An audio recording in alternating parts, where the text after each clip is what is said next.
Welcome to the Multifamily Deal Lab podcast, where we dissect a deal before your eyes and ears so you can discover the strategies and tactics that got each deal to the finish line. Strategies and tactics that you can put in your own toolbox to get you to the closing table. From sourcing the deal, raising, due diligence, to the property takeover, Multifamily Deal Lab shows how you too can get the deal done. And now here's your host, David Lindahl.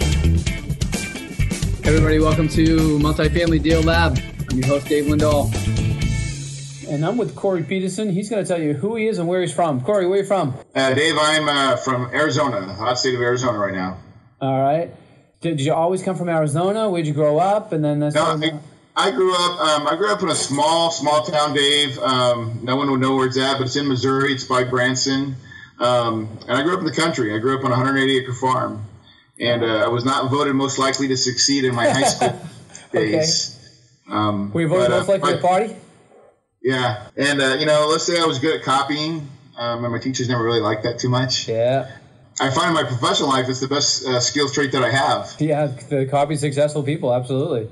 Amen. That's all I've done. So, my background was when you don't have a degree, you either got to sell something or manage something. And that's what I did. I managed a restaurant. Then I started selling groceries to restaurants. And honestly, it was just dead-end stuff. And it's not what I wanted to do, but, it was a job. And then I came across your book, Multifamily Millions. Ah. Did you get in a book? Did you actually buy it in a bookstore or did you see it somewhere else? No, actually 2004, I read Robert Kiyosaki's book, Rich Dad Poor Dad. Yeah. That's the book that got me in the right direction. And then I used to drive by these apartments and I would say, man, I wish I could own one. And it was just a big wish. And wishes never do anything. Yeah. But one day I asked myself, how can I own an apartment complex? And I go, I don't know. How could I? And I put my brain in motion.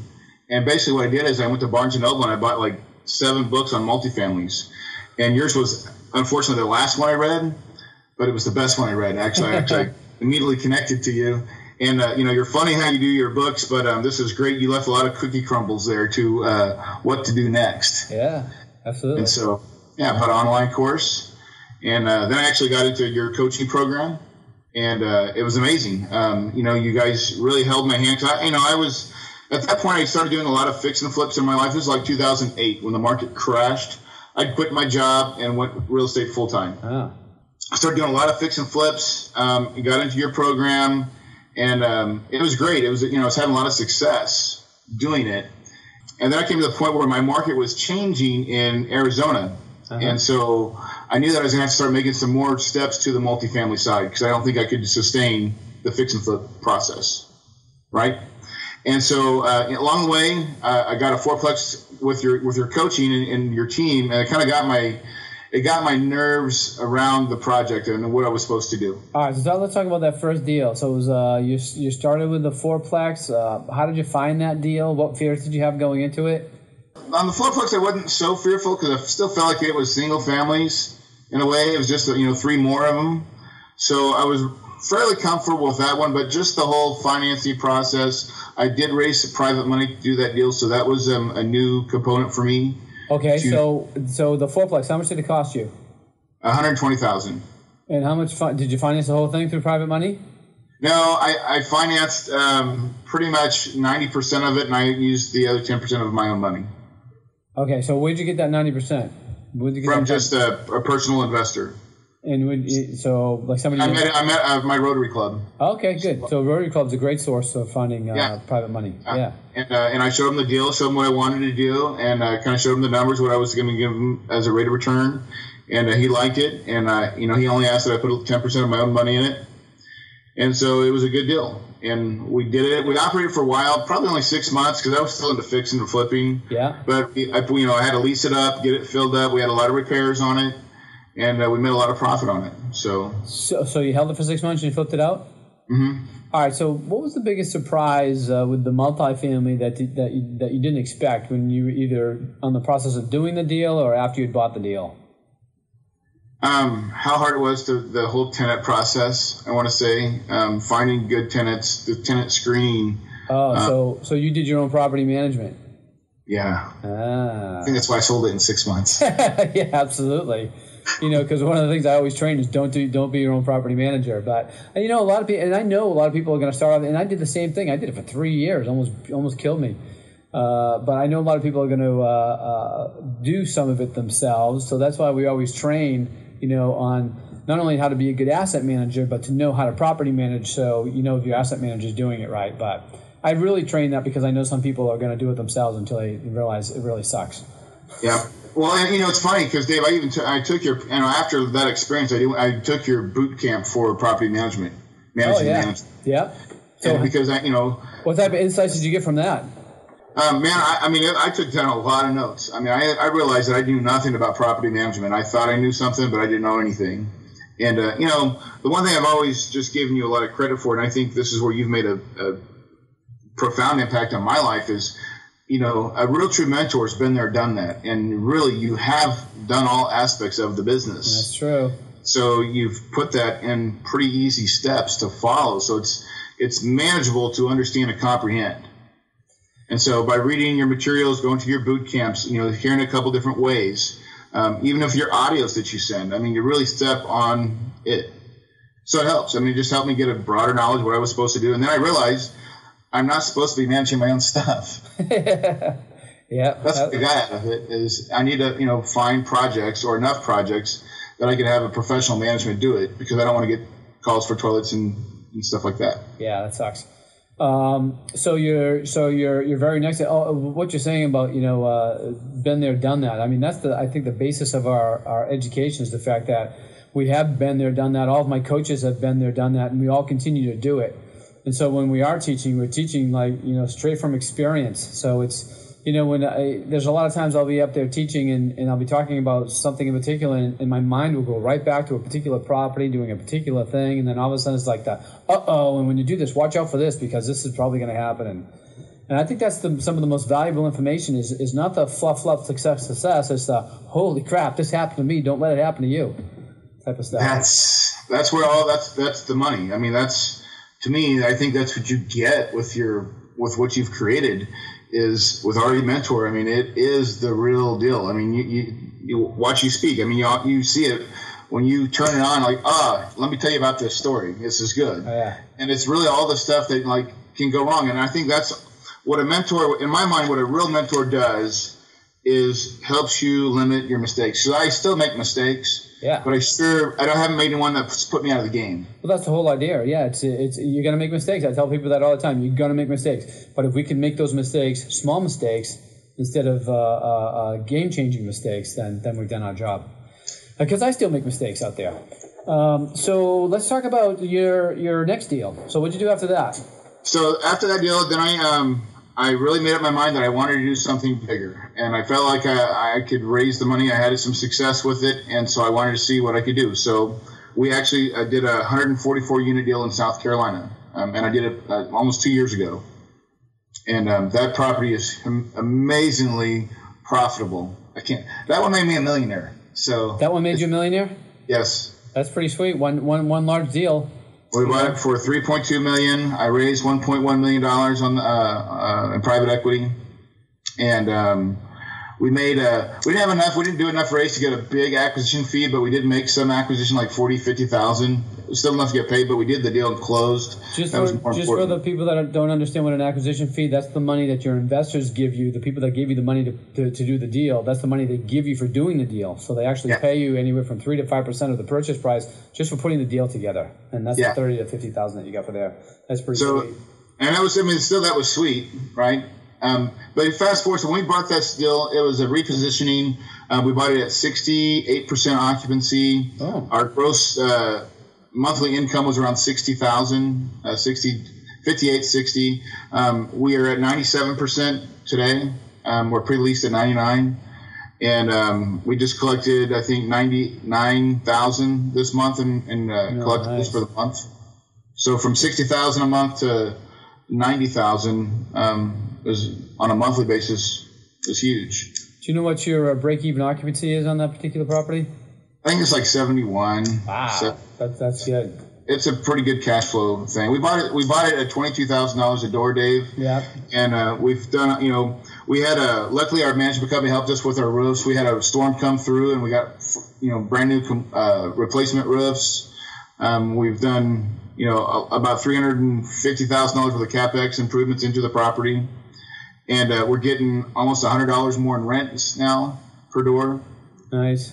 And it's a great property. It makes good money, and it's cool. So how did you source that particular deal? How'd that come into your life? I actually found it in your boot camp. I went to, I kept on going to your boot camps. I've been going to a lot of them, but this was 2 years ago, so I was still pretty new.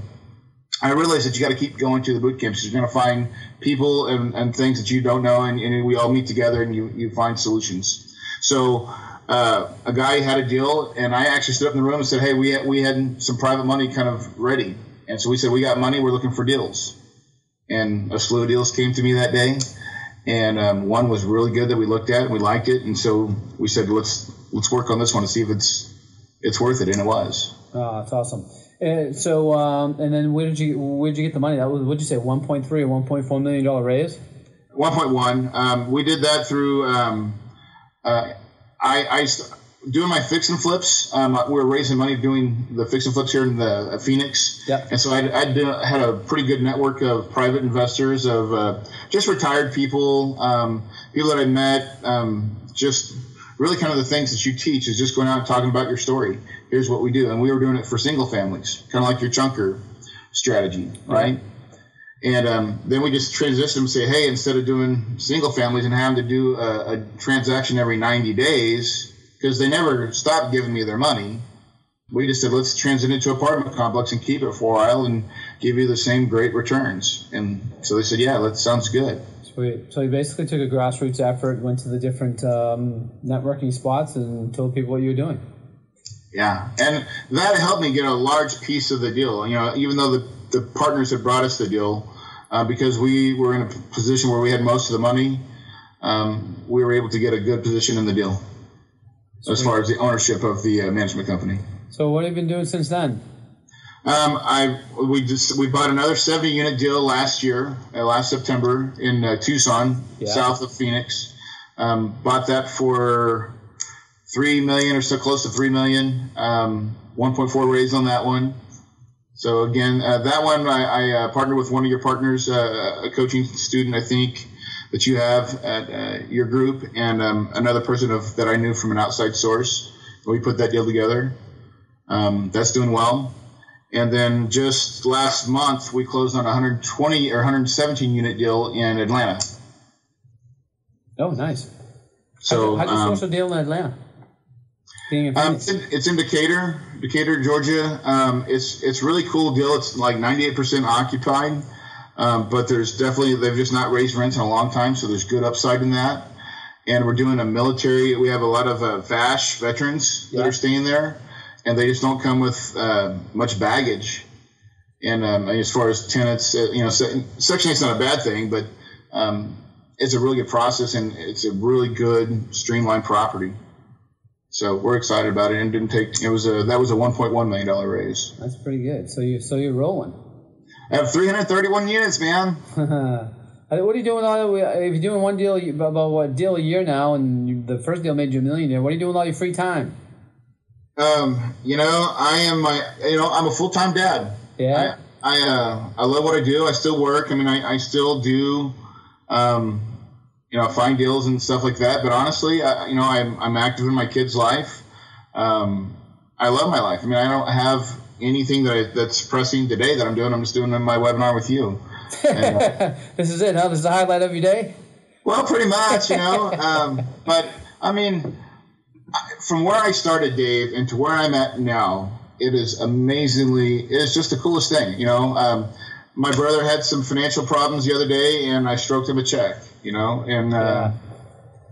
that's good. I know exactly what you're talking about because, like you, I come from a history of, just busting my butt. When I first started, I was in the band for the 8 years, and then I started that construction company and landscaping, and I was finally making money. So I was out there, working my butt off constantly, getting that money coming in. And then I was like, there's got to be some sort of an easier way. And when I learned about apartment buildings and people buying properties for you and giving you cash flow, I thought that's got to be it.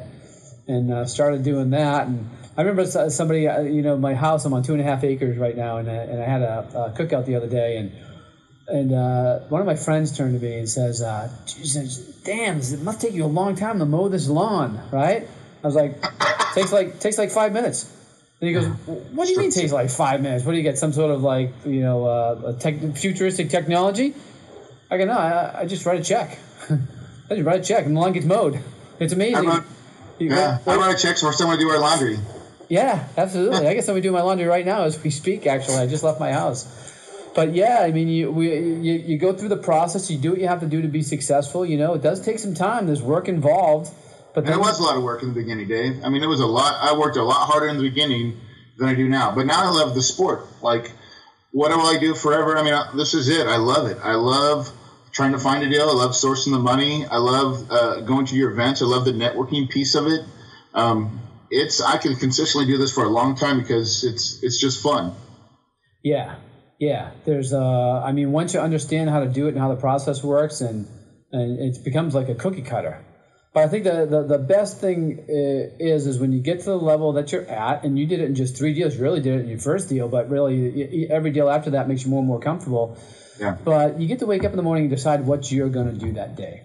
And getting new deals is a sport, so that's part of your day because it's fun. But more importantly, being in your kids' lives is even more important. So you're able to schedule your work life around your kids' life, and you're there for the important things. And sometimes you don't even schedule yourself at all and just kind of hang out. And it's just great. And then the ability just to get things done by writing checks. When you rehabbed a bunch of houses, I rehabbed a bunch of houses. I'm sure you did frickin' just about everything. I put in floors, I put in windows, I painted.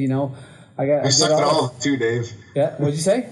I was a handyman hack. I was the worst thing at every position. Yeah, I sucked at it. Yeah. I still tried though.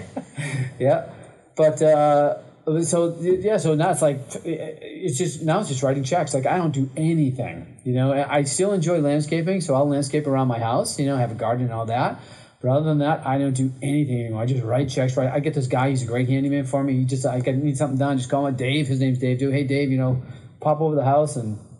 I need some flowers in this area. I need you to make that happen. I want it to look like this. And you kind of give the vision for them, and then they go do it. And it's beautiful. Yeah, it's a good thing. So give people advice on just starting out. What was the biggest surprise that you had to overcome? We just talked about the management aspect of it, but is there anything else out there that you can give people advice on that they're going to encounter that they might not expect and how to get over it? This year, I think my biggest surprise or biggest roadblock was thinking that I couldn't do it. I think it was 90% mentally, Dave. You start talking to yourself.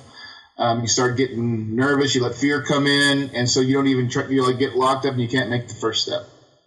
I think that's for me. I had to keep, and it happens at every step. So you get a deal. Oh gosh, now you get locked up. I got a deal. What do I do? And I felt I'm supposed to, put some money down. Where do I get the money? And so every step, I think there's a piece there that kind of just like froze me for a minute and say, okay, hold on. And for me, I was in the coaching program when I did this. So my first 2 deals, I was in the coaching program. And that's when, for me, it was as simple as call my coach and say, dude, I think I got a deal. Is it a deal? Yeah.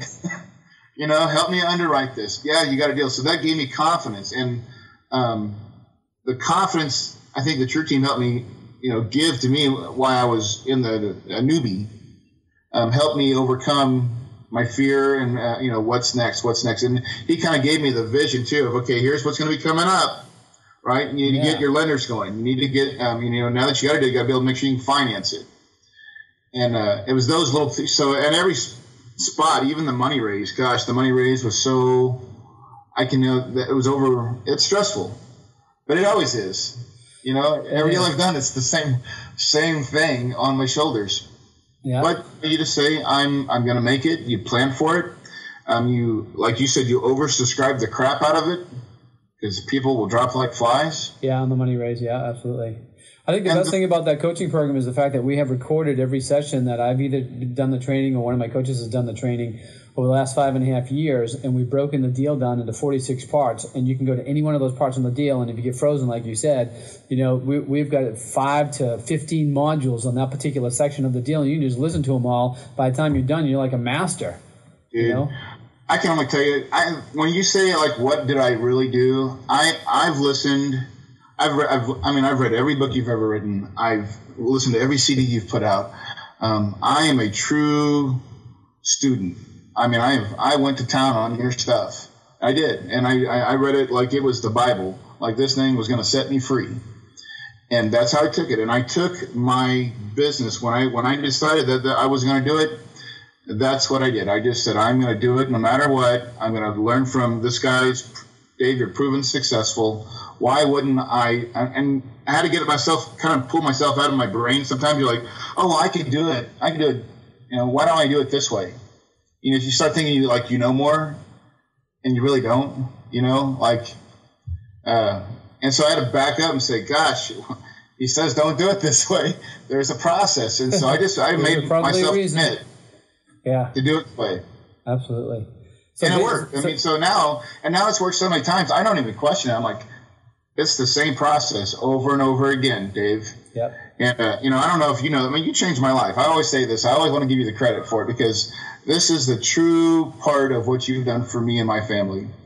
I grew up a poor farm boy, dude. I can't even tell you. I had the desire to be successful. I just didn't know what it was going to be at, right? I never got the download from the mothership. And I swear to God, I read your book. I read Robert Kiyosaki's book, put me on the path, but yours gave me the meat. And it said, here's how you do it. Because Robert never tells you how to do it. Or at least not in Rich Dad Poor Dad. But you gave a lot of cookie crumbles, and you gave all the pieces to, here's how you do it. And it's step by step by step. And Dave, I'll be forever thankful. My family loves you. They kiss you. My wife loves you. Hey, is your wife going back to Hawaii this year? We may go back to Hawaii. We're definitely coming to Boston, though, so we'll be in Boston next month. Oh, yeah, Boston for the Secret Underground 3. Actually, we're going to have you present at that Secret Underground 3 as well and talk about how you're getting and doing these deals a little bit more intricately so the people in the audience can go away with some more takeaways. But I'll tell you my whole story because it is pretty cool. Oh, yeah, it really is. Just as a side note, so last year, Corey's also in our L Society, and we had a meeting in Hawaii, and then we had this big cook-off, like a great Iron Chef type of a thing. And we had different teams and all that, and Corey's wife is so competitive, and her team didn't win, and oh my gosh, did we hear that, huh? I think you'll probably hear it in Boston again. I guarantee you she'll bring it up. Probably will. And you're the one that made the drink that won, right? Yeah. Tell everybody the great name that you came up with for the drink that you made. Turn the lights off and come to bed or something. Turn the lights off and come to bed. That's pretty good. That was a lot of fun, man. That was really cool. That was that L Society trip. I always look back to that one. That was the most relaxed, cool setting. You gave a lot of yourself on that trip, as far as access and just talking to you as not someone that's up on the stadium speaking to everybody, but just as, hey, I'm Dave. Regular guy. It was cool. Yeah, it was a good time. You did a great job, Dave. Hey, so one of the things we haven't really come out with yet is I talk a lot about it at the different events on the mental process, and how to overcome. But there's a great book that I just read called Mind Power.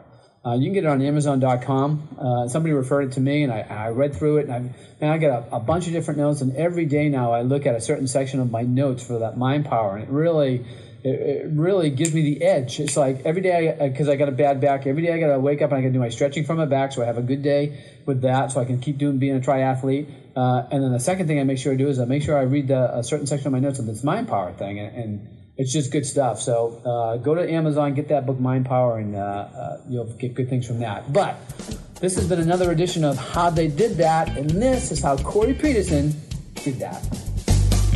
You've been listening to the Multifamily Deal Lab podcast, where the deals get done. If you'd like to learn more, visit davesfreebook.com. And don't forget to leave a 5-star rating and review, and hit that subscribe button so you don't miss an episode. Thanks for listening.